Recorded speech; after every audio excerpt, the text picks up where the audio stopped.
toujours fidèle à t'apporter de l'information et des outils qui visent à faciliter ton projet d'immigration ou ton projet d'intégration au Canada pour ceux qui ont déjà décroché donc finalement leur immigration. Je viens ici avec une thématique qui te concerne, même si tu es déjà au Canada ou si tu es encore en dehors du Canada et que tu mènes ton projet d'immigration. Je viens te parler des faits d'interdiction de territoire.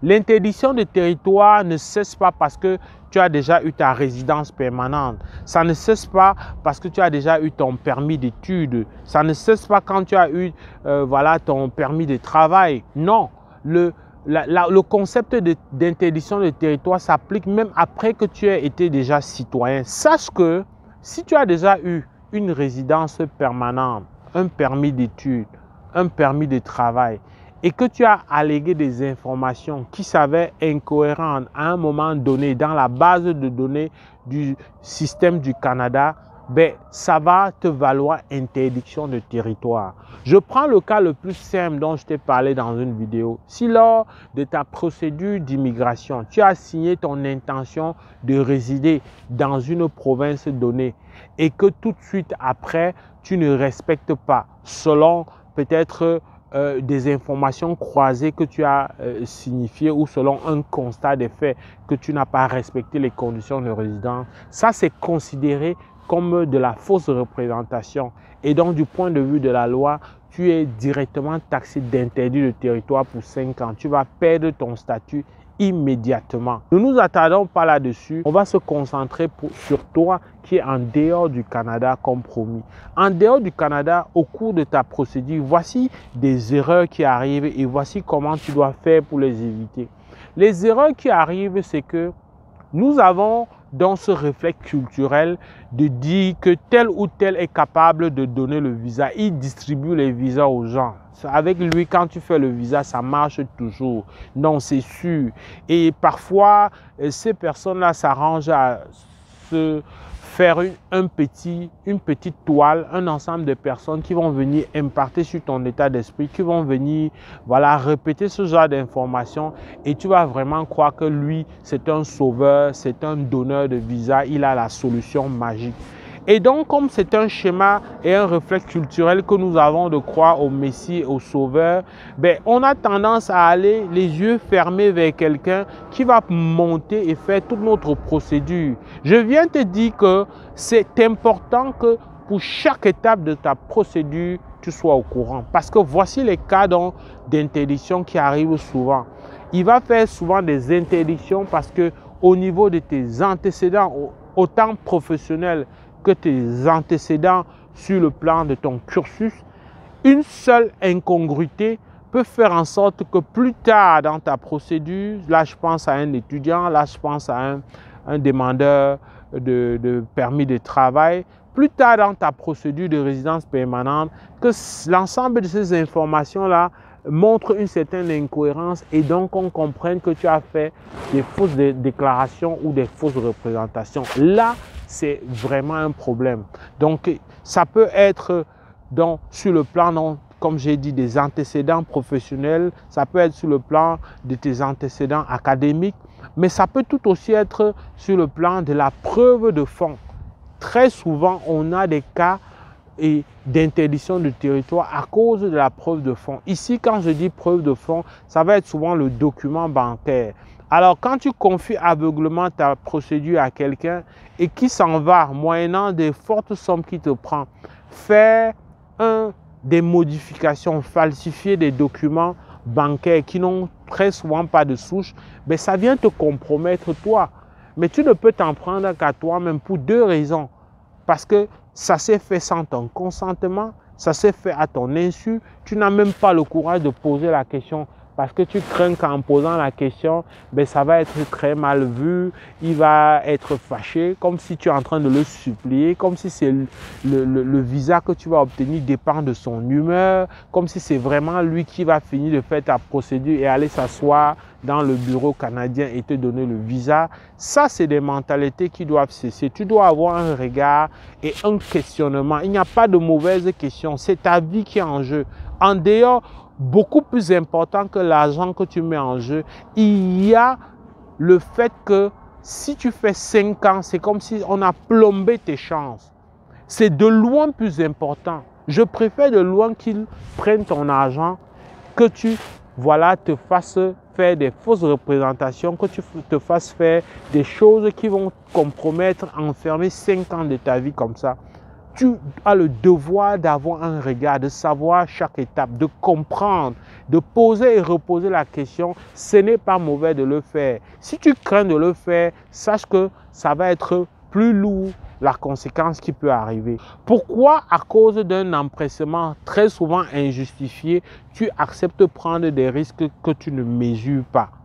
Il ne s'agit pas pour moi, à travers ce que je dis, de te donner des leçons. Au contraire, il s'agit de te rendre averti. Il s'agit de faire en sorte que tu sois éclairé et que tu ne t'enfermes pas dans l'idée que non, c'est maintenant ou jamais. Une autre chose qui va souvent te pousser et qui fait que tu vas vers ce genre de personnes qui te promet et qui te laisse entendre qu'il est capable avec certitude de te donner le visa. Une autre chose, c'est que tu veux absolument être sûr à 90%. Tu t'en vas jusqu'à demander c'est quoi mes chances d'immigration. Si te réponds c'est 99%, après ça ne marche pas, où est le problème? Et il y a donc une astuce, une ruse importante qui vient souvent avec ça. L'idée de dire, ok, tu dois verser de l'argent et si ça ne marche pas, je te rembourse 80%, 70%. Et le 30% alors? Ça reste que on t'a perdu du temps, tu as pris des risques énormes, mais tu as quand même perdu de l'argent. Mais comme je dis souvent, le temps est la denrée la plus difficile à rattraper. On peut se refaire une nouvelle santé financière, mais on ne peut pas remonter dans le temps. Donc ça, c'est des aspects que tu dois voir. Maintenant, il y a d'autres aspects qui sont des aspects qui relèvent d'une certaine négligence. Ça va souvent être le fait qu'au courant de ta procédure, tu n'as pas déclaré un enfant, tu n'as pas fait faire la visite médicale à l'enfant. Ça, c'est des choses qui arrivent une fois encore quand tu n'as pas eu toute l'information ou quand tu n'as pas été aux prises, quand tu n'as pas été au parfum de chaque détail ou de l'évolution pas à pas de ton projet d'immigration. Tu dois regarder ça. Je ne veux pas parler de l'interdiction du territoire qui vient avec le fait de certaines maladies qui causent donc un fardeau excessif comme la loi dit pour le système canadien. Et là-dessus, on a tout entendu, il y a des préjugés énormes. Le sida n'est pas de manière systématique un obstacle à ton immigration. On peut immigrer alors qu'on a le VIH-Sida. Ce qui compte, c'est est-ce que, par exemple, pour te faire mieux comprendre, si tu as une épilepsie grave qui fait que tu deviens dépendant et que le système va s'en occuper de toi en permanence et dépenser beaucoup sur toi, ça c'est clairement un cas d'interdiction de territoire pour des raisons de santé. Ça c'est clair, il n'y a rien à faire là-dessus. Si tu as, par exemple, de l'insuffisance rénale en phase terminale, c'est un cas d'interdiction de territoire. Mais ce n'est pas parce que tu as le VIH que c'est un problème d'interdiction. Si tu as la tuberculose, tu ne peux pas immigrer. Il vaut mieux éviter parce que c'est un problème de santé publique. La tuberculose, en toussant, ça peut contaminer toute une population et affaiblir économiquement et justement avoir un poids sur un court délai sur le système de santé comme la COVID a fait il n'y a pas longtemps. Ça, c'est des cas d'interdiction peut-être qui ne dépendent pas davantage de toi. Ce qui va davantage dépendre de toi, c'est comme j'ai dit, si tu es négligent dans le fait de déclarer un enfant au niveau de la visite médicale, ça peut créer l'interdiction du territoire. Une autre interdiction du territoire qui ne dépend pas de toi, ça peut être le fait d'un conjoint ou d'un enfant qui a vraiment cette situation. Si un enfant ou un conjoint a cette situation, toi aussi tu es interdit de territoire. La loi est très claire malheureusement là-dessus. Donc un enfant ou un conjoint associé dans ta demande peut te faire avoir aussi une interdiction de territoire du fait donc de son statut de membre de la famille. Mais davantage, je voulais inciter sur les aspects comme ce que tu laisses faire au niveau des antécédents professionnels, au niveau des antécédents académiques, au niveau de ton statut matrimonial. Il y en a qui jouent avec, il y en a qui acceptent facilement que des gens te montrent un statut de marié et dans la procédure plus tard, ça devient compromettant, ça devient difficile à faire face. Il y a d'autres choses qui dépendent de toi comme le fait de la preuve de fond. Il faut que tu te dises que immigrer, ça peut venir après une troisième tentative. Mais immigrer avant tout, et ça c'est le mot de la fin le plus important, la principale leçon, immigrer avant tout, ça prend une stratégie. On ne dit pas que, ok, telle personne a immigré comme étudiant ou visiteur ou travailleur ou exemple. Moi, je veux aussi aller dans la même procédure. Ce n'est pas comme ça que ça se passe. C'est une immigration essentiellement choisie. Parce que ça signifie qu'on a besoin de quelqu'un selon ce qu'il a à apporter. Dès que tu as compris ça, tu vas croiser ton profil avec les exigences, avec les besoins et en fonction de ça, tu vas voir le programme ou les programmes qui vont avec toi.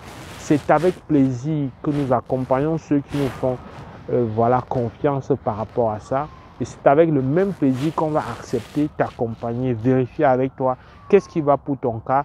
Et comme ça, tu pourras continuer ton projet d'immigration tout seul si tu veux. Mais en tout cas, ça va faire en sorte que nous atteignions l'un de nos nobles objectifs, à savoir éduquer, sensibiliser et faire en sorte qu'un nombre important d'immigrants qui ont quelque chose à apporter sur le plan économique au Canada puissent voir leurs rêves se réaliser. Si cette vidéo t'a plu, like, partage, fais savoir au plus grand nombre. Avec beaucoup de plaisir, je vais te retrouver dans le cadre d'une prochaine vidéo. Porte-toi bien.